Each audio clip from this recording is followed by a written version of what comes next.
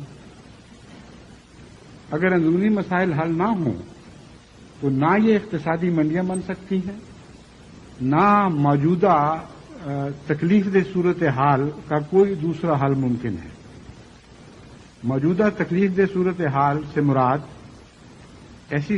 یہ وہ صورتحال ہے جو میرے ذہن میں ہے کہ اس کے نتیجے میں آپ جب اس پر مزید غور کریں گے تو آپ یہ دیکھ کر حیران ہوں گے کہ ہمیشہ کے لیے تیسری دنیا کے ان ممالک کا اپنی مصیبتوں سے نجات پانے کا ہر راستہ بند ہوا ہے. کوئی نجات کی راہ ان کے لیے نہیں ہے اور آنکھیں بند کر کے یہ اسی طرز فکر پر قائم ہیں، اسی قسم کے مسائل کو حل کرنے کی ان کی کوششیں ہیں جن کے اندر حل ہونے کی کوئی صلاحیت ہی نہیں ہے. ایسے بند رستے ہیں جن سے آگے گزرا جا ہی نہیں سکتا. وہ مسائل یہ ہیں، مثلا کشمیر کا مسئلہ ہے. کشمیر کے مسئلے کے نتیجے میں جو دو رقابتیں پیدا ہو چکی ہیں ہندوستان اور پاکستان میں، ان رقابتوں کے نتیجے میں یہ اتنی بڑی فوج پالنے پر مجبور ہیں کہ جس کے نتیجے میں دنیا کا کوئی ملک اقتصادی طور پر آزادی سے زندہ نہیں رہ سکتا. 60% سے زائد جس قوم کی اجتماعی دولت فوج پالنے پر خرچ ہو رہی ہے، اس کے حصے میں دنیا میں وقار کی زندگی ہے ہی نہیں، مقدر ہی نہیں ہے اس کے لیے. اس کی وجہ یہ ہے کہ جو اقتصادی لحاظ سے اپنی طاقت سے بڑھ کر دفاع پر خرچ کرتا ہے اسے بھیک مانگنا لازم ہے.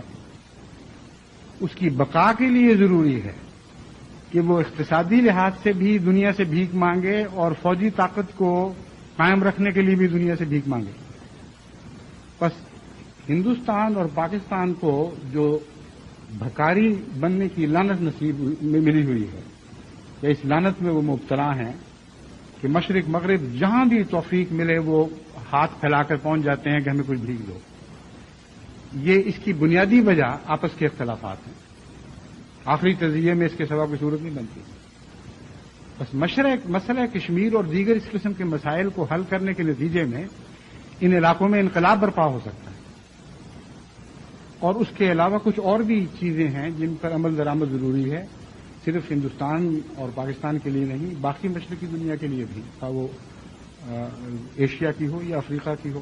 اسی طرح جنوبی امریکہ میں بھی ایسے ہی مسائل ہیں.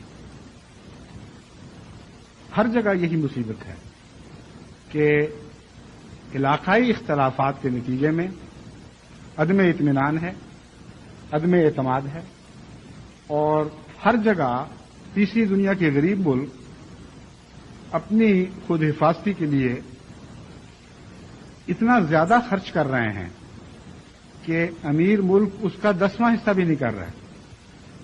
جن کو توفیق ہے وہ تو 3% سے 4% کی بات کرتے ہیں، 4 سے 5 کی، اور جب 7% خرچ پہنچ جائے تو اس پر خوفناک بحثیں شروع ہو جاتی ہیں کہ اتنا زیادہ دفاع پر خرچ ہو رہا ہے، ہم برداشت نہیں کر سکتے. اور غریب ملکوں کی عیاشی دیکھیں کہ 60-60، 70-70% خرچ کر رہے ہیں، اور اس کے باوجود یہ کافی نہیں سمجھا جاتا. چنانچہ فوجی امداد مانگی جاتی ہے. اقتصادی امداد نے ان کو بھکاری بنا دیا، اور بھکاری بننے کے بعد ان کی اقتصادی حالت سدھر سکتی ہی نہیں. ہر ملک کا یہی حال، کیونکہ جس شخص کو جھوٹے معیار زندگی کے ساتھ چمٹ جانے کی عادت پڑ گئی ہو، جس شخص کو اپنے جھوٹے معیار زندگی کو بھیک مانگ کر قائم رکھنے کی عادت پڑ چکی ہو، وہ نفسیاتی لحاظ سے اس قابل ہو ہی نہیں سکتا کہ اقتصادی طور پر اس میں خود اعتمادی پیدا ہو اور وہ خود کوشش کر کے اپنے حالات کو بہتر کرے. بالکل یہی حال قوموں کا ہوا کرتا ہے. آپ نے کبھی مانگنے والے انسانوں کو خوشحال نہیں دیکھا ہوگا. مانگنے والے انسان مانگتے ہیں، کھاتے ہیں، پھر بھی برے حال میں رہتے ہیں، ہمیشہ ترستے ہی ان کی زندگیاں گزرتی ہیں. اور وہ لوگ جو قناعت کرتے ہیں وہ اس کے مقابل پر بعض دفعہ نہایت غریبانہ حالت سے ترقی کرتے کرتے بڑے بڑے مالدار بن جاتے ہیں. بس تیسری دنیا کی قوموں کو جو بدقسمتی سے تیسری دنیا کی قومیں بدقسمتی سے ایک اور لعنت کا شکار ہیں، اور وہ ہے قناعت کا فقدان، عزت نفس کا فقدان، ہاتھ پھیلانے کی گندی عادت، اور اس عادت کے نتیجے میں معیار زندگی، اور اگر عدالت میں جائیں بھی تو وہاں ان کی کوئی سنوائی نہیں ہوتی. تو نوکر رکھنے والا اگر ظالم اور شفاق ہو اور اس کو یقین ہو کہ میں جو چاہوں کر لوں گا، تو نوکر کو تو غلام سے بھی زیادہ ذلت نصیب ہوتی ہے.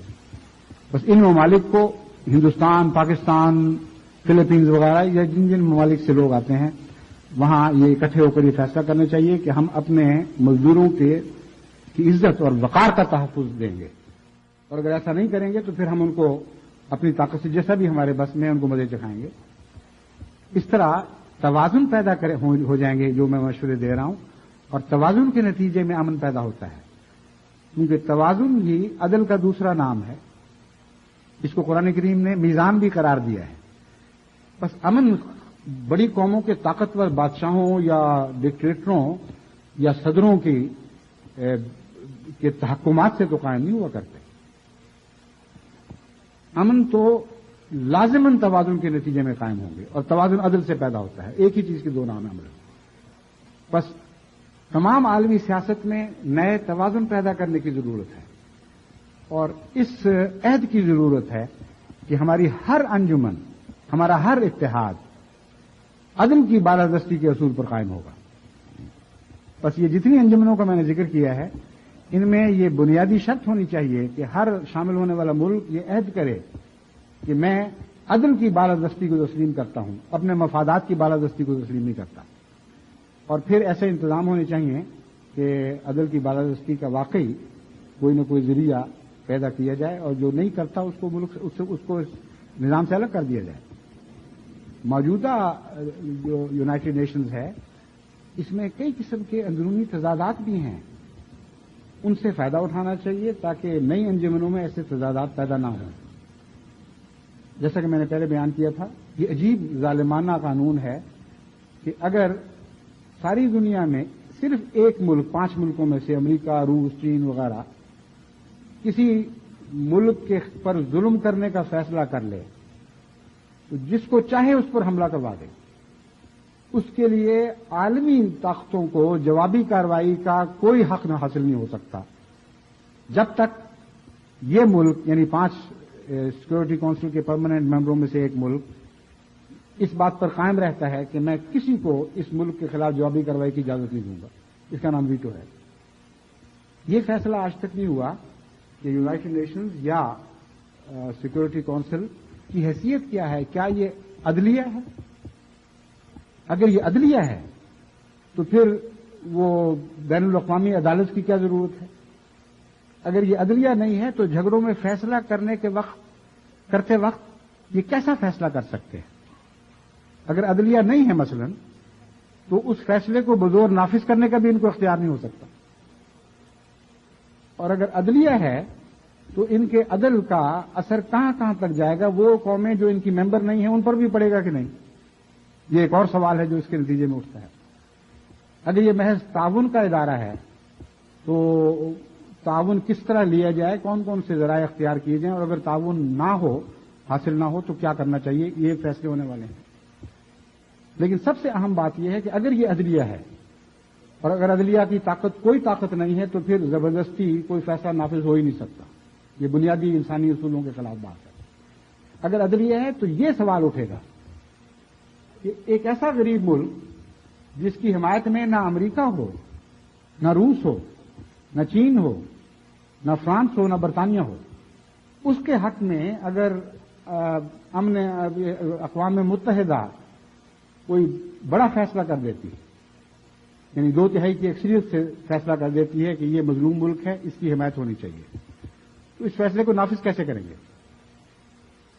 وہ کیسی عدلیہ ہے جسے نافذ ہونے والی قوتوں کا تعاون، فیصلوں کو نافذ کرنے والی قوتوں کا تعاون نصیب نہ ہو اور تعاون حاصل کرنے کا قطعی ذریعہ نہ ہو؟ اس کی تو ویسی مثال ہے جیسے ایک دفعہ جب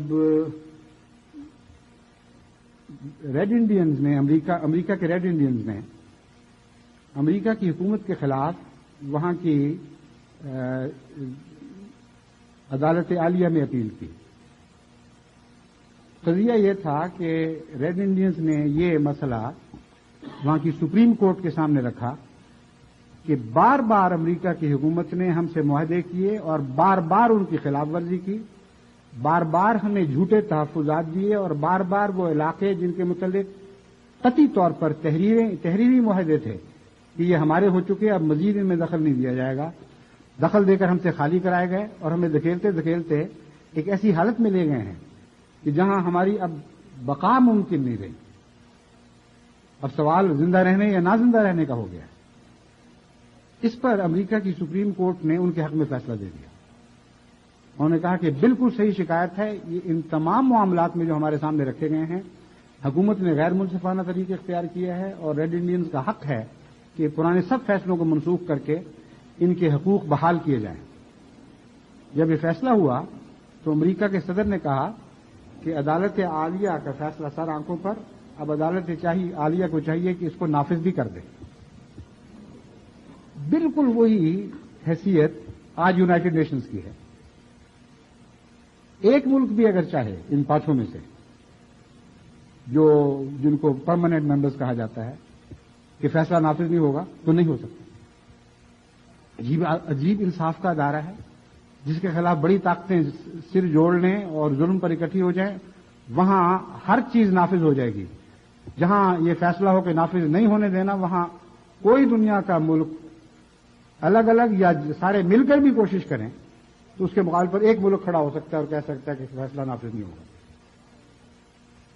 اور اگر اتفاق بھی کر جائے، جیسا کہ فلسطین کے مسئلے میں کئی ریزولوشنز میں پانچوں طاقتوں نے اتفاق بھی کر لیا کہ اسرائیل وہ علاقے خالی کر دے، اگر وہ پانچوں اتفاق بھی کر جائیں تب بھی فیصلہ نافذ نہیں ہو سکتا. یہ عجیب قسم کا امن عالم کا ادارہ ہے اور عجیب قسم کی یونائیٹڈ نیشن ہے.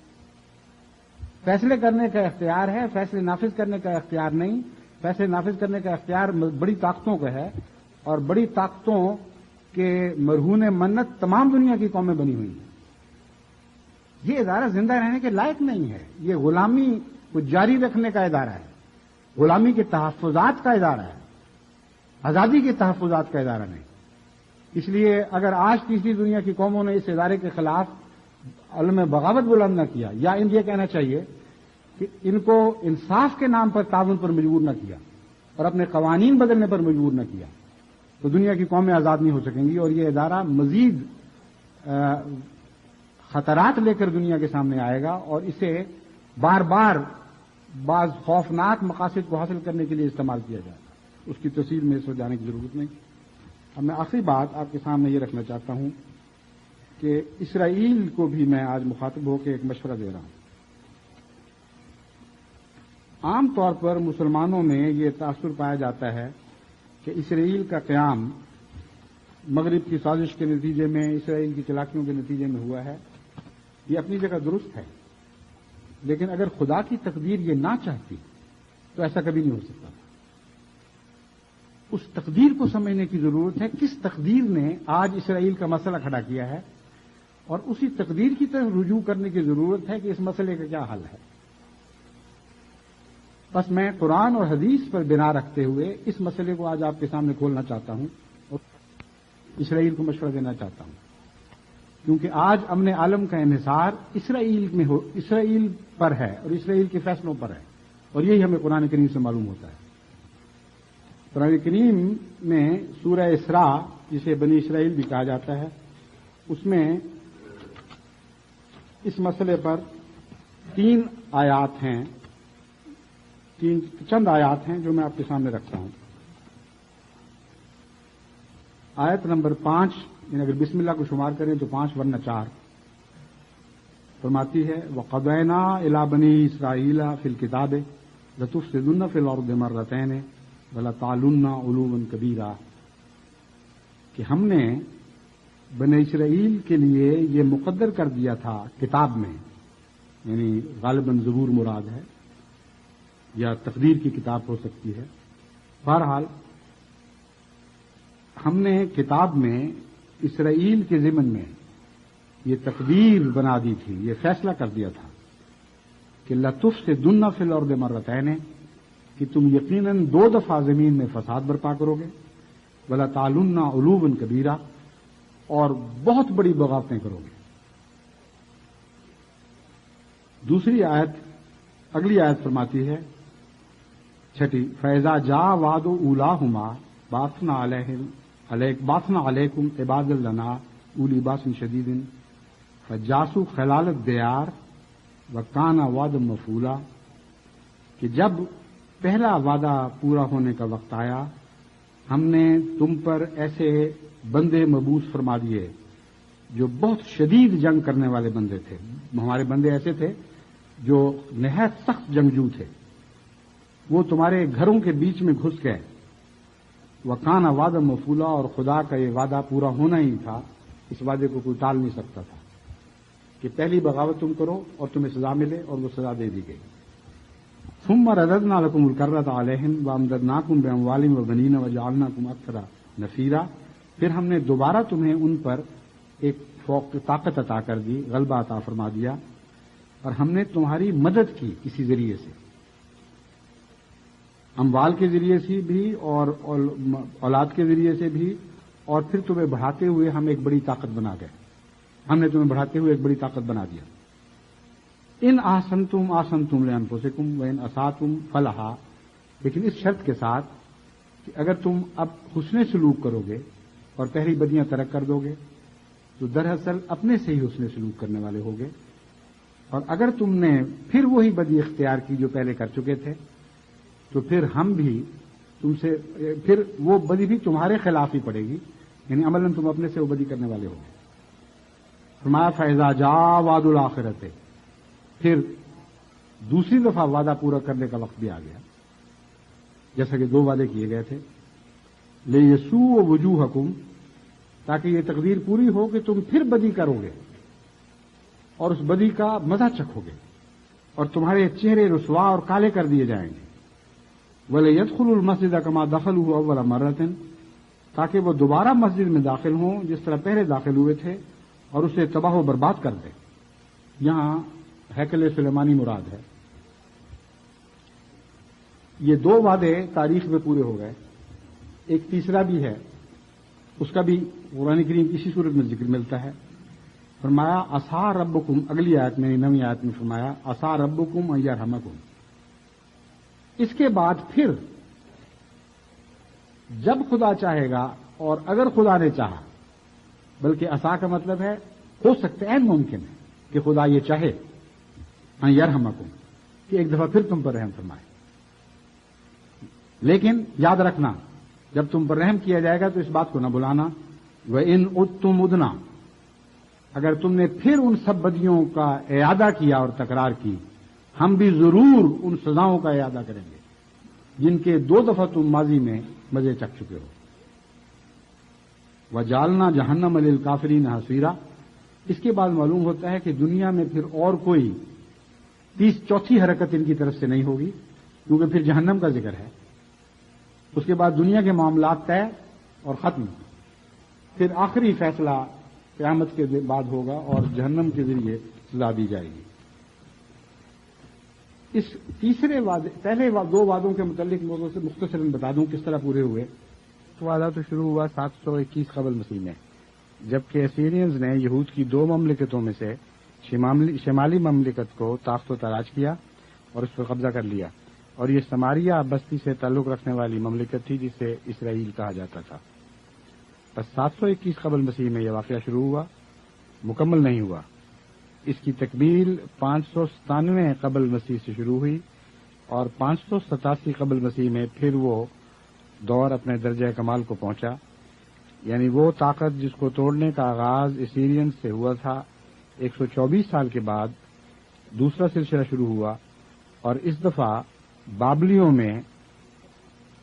بابلیوں میں سے نبوکدنضر نے یہودیوں کی بقیہ مملکت پر، جسے جودیا کہا جاتا تھا یا جودا بھی کہتے ہیں، جس میں یروشلم دارالخلافہ ہے، اس پر حملہ کیا بس یاد رکھیں کہ پہلا حملہ اس وعدے کے مطابق اسرائیل کو یعنی یہودیوں کی سلطنت کو ارض کنعان میں توڑنے کے لیے 721 قبل مسیح میں ہوا اور اسیرین نے اس کا آغاز کیا، اور اس کی تکمیل کے لیے دوسرا سلسلہ نبوکدنضر نے 597 قبل مسیح میں شروع کیا اور 587 قبل مسیح میں مکمل کیا۔ دونوں دفعہ یہود کی طاقت کو شدید ضربیں لگائی گئیں، لیکن دوسری دفعہ اسے عملاً بالکل ملیا میٹ اور نصف و نابود کر دیا گیا۔ بے شمار یہودیوں کو قیدی بنا کر نبوکدنضر ساتھ لے گیا، اور اس میں حضرت حزقیل بھی ساتھ تھے۔ اور حضرت حزقیل کی کتاب سے پتہ چلتا ہے کہ یہ سزا جو یہود کی ملی تھی، یہ اس لیے ملی تھی کہ ان کے بیان کے ان کی کتاب میں جو الہی محاورہ ہے وہ یہ ہے کہ ان دو بستیوں کی مثال دو کسبی عورتوں کی طرح ہو گئی تھی، جو اپنا جسم بیچتی ہیں اور بے حیائی میں حد سے بڑھتی چلی جاتی ہیں اور غیروں کا اپنا دوست بناتی ہیں اور خدا سے دوستی توڑ رہی ہیں۔ بہت ہی خوفناک نقشہ کھینچا گیا ہے، اور فرمایا کہ پھر جیسی سزا مقدر تھی خدا نے ان سے پھر تعلق توڑ لیا اور کہا اے کسبی عورتوں جس کی تم ہو اسی کی ہو رہو۔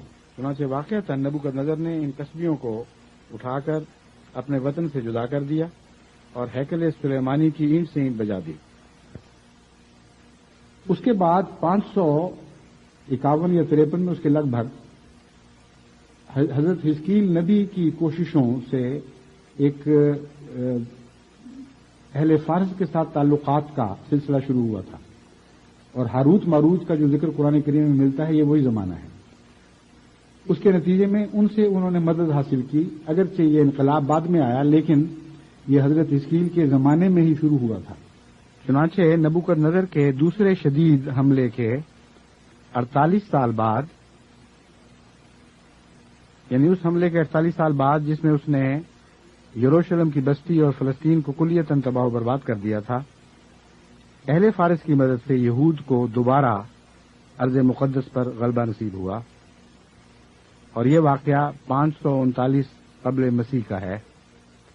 بادشاہ کی مدد سے یہود کو واپس یروشلم میں لے جا کر آباد کر دیا گیا، اور اس کے بعد ان کو پھر کئی سو سال تک وہاں رہنے کی توفیق ملی، اور جیسا کہ بعض دوسری کتب میں پیشگوئی کے رنگ میں یہ درج ہے کہ یہ دونوں شہر دوبارہ قصبی ہو جائیں گے اور دوبارہ گندگی اختیار کریں گے اور پھر ان کو سزا ملے گی۔ بس قرآن کریم نے جو نقشہ کھینچا ہے کہ مقدر تھا کہ 2 دفعہ تم زمین میں فساد کرو اور 2 دفعہ تم بغاوت کرو، بین ہی اسی طرح ہوا ہے۔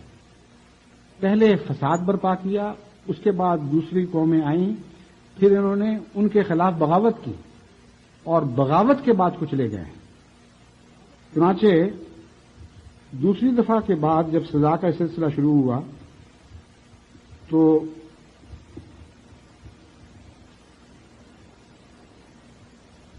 رومن بادشاہ پومپی نے 63 قبل مسیح میں جودا پر قبضہ کر لیا، اور پھر ان کی تباہی کا آغاز ہو گیا وہاں سے۔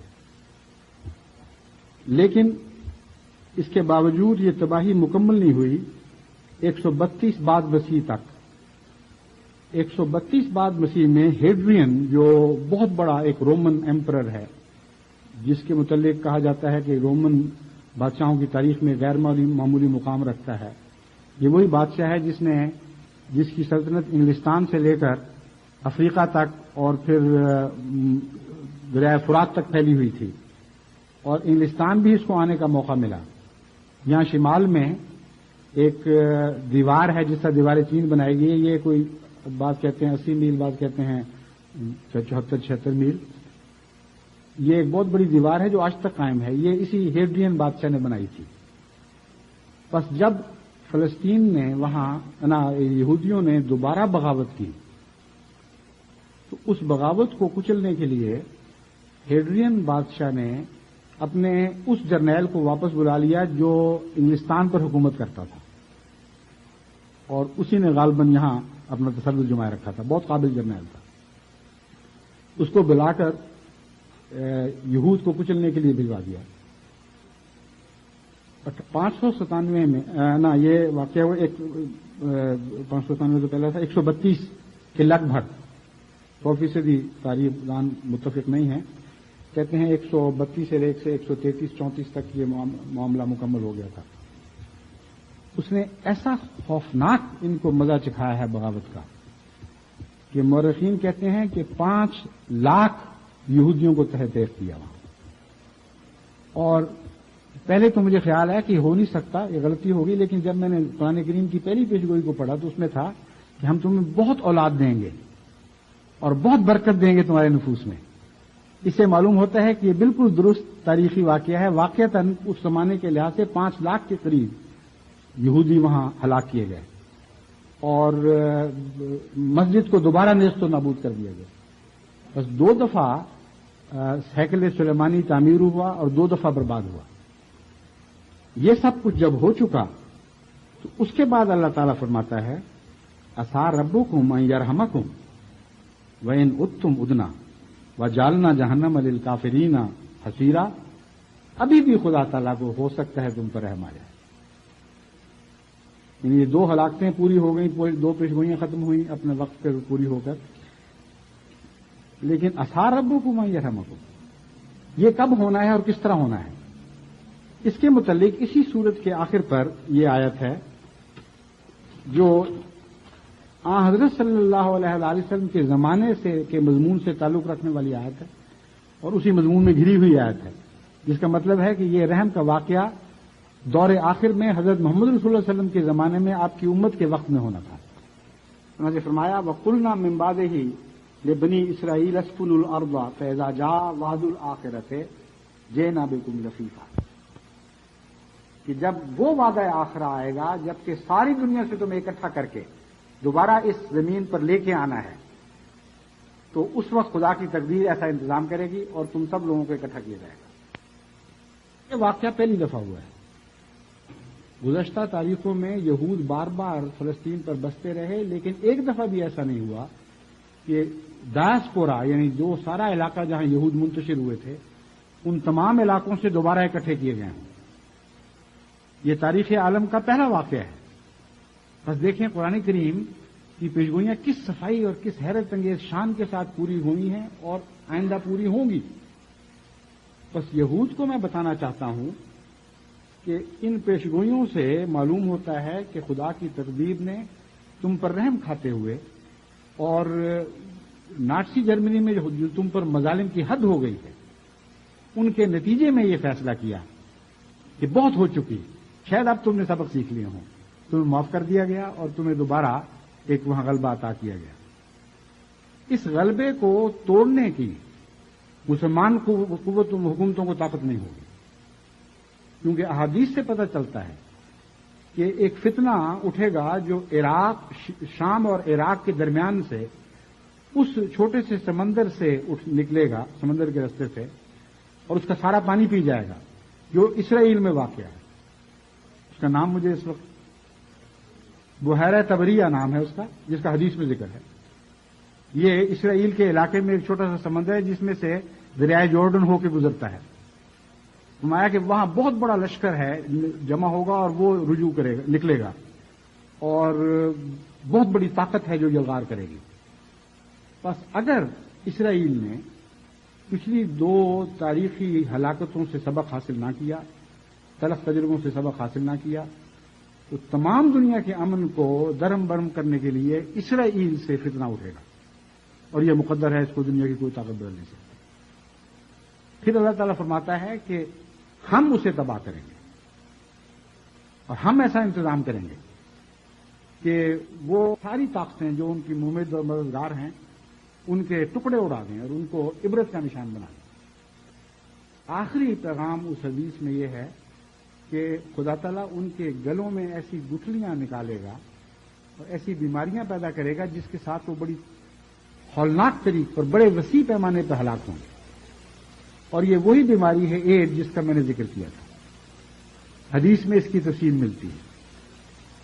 بس ایک یہ ہلاکت ہے جو آج نہیں تو کل مقدر ہے، لیکن اگر ان قوموں نے اپنی اصلاح نہ کی، خدا تعالیٰ کے رحم کے دروازے کھلے رہتے ہیں اور ہمیشہ کے لیے ان کو تالے نہیں لگا دیے جاتے.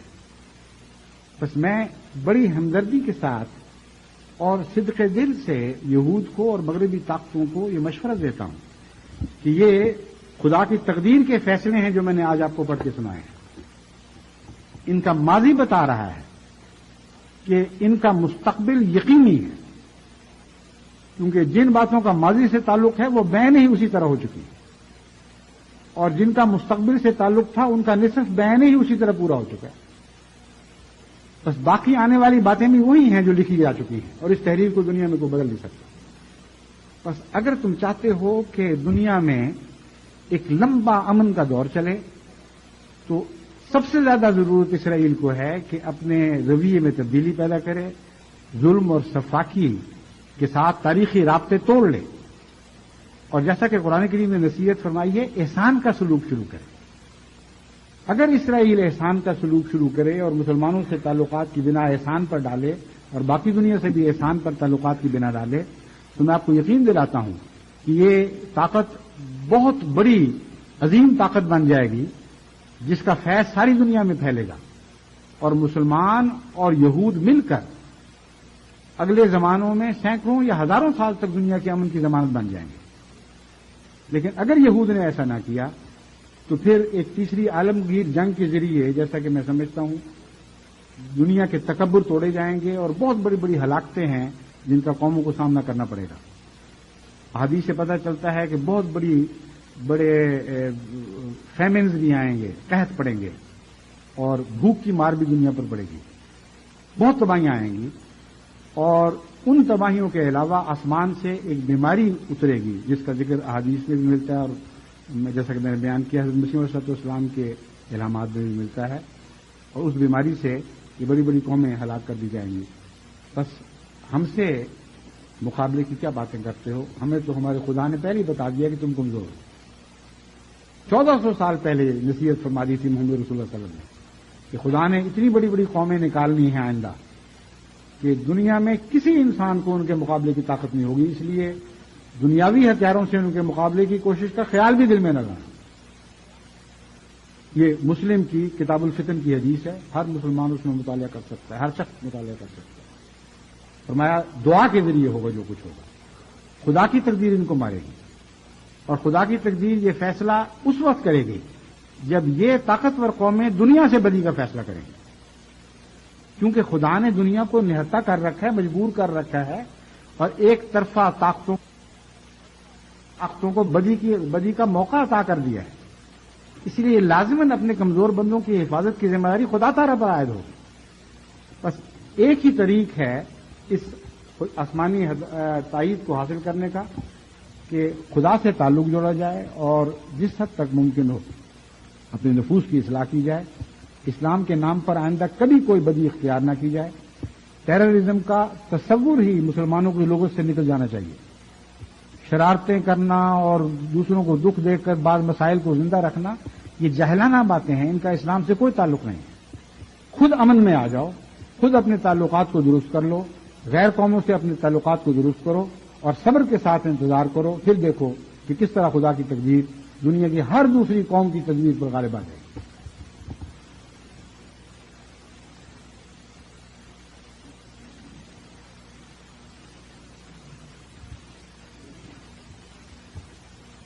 الحمد لله نحمده ونستعينه ونستغفره ونؤمن به ونتوكل عليه ونعوذ بالله من شرور أنفسنا ومن سيئات أعمالنا من يهده الله فلا مضل له ومن يضلل فلا هادي له ونشهد أن لا إله إلا الله وحده لا شريك له ونشهد أن محمدا عبده ورسوله. آج خطبہ گزشتہ 2 خطبوں سے بھی زیادہ لمبا ہو گیا کیونکہ میں اس کو ختم کرنا چاہتا تھا. یہ ایک مجبوری تھی جو اس مضمون کو زیر بحث لایا گیا ہے، ورنہ دل یہی چاہتا ہے کہ اپنے واپس اپنے پہلے مضمون کی طرف جلد لوٹیں. عبادت کیا ہے، اس کی کیا لذتیں ہیں، کس طرح لذت حاصل کی جاتی ہے، سورہ فاتحہ کیا سبق دیتی ہے. تو میں یہ فیصلہ کر کے آج آیا تھا کہ چاہے جتنی دیر ہو جائے اس مضمون سے آج پیچھا چھڑا لینا ہے اور دوبارہ اپنے دائمی مضمون کی طرف یعنی جہاد اکبر کی طرف لوٹنا ہے. تو انشاءاللہ آئندہ خطبے سے پھر وہی نماز کا مضمون شروع ہوگا.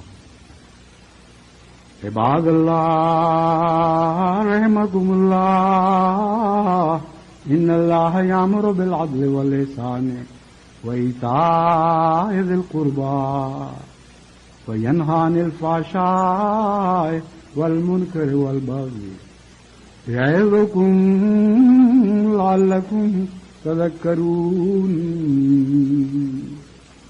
اذکروا اللہ یذکرکم وادعوه یستجب لکم ولذکر اللہ اکبر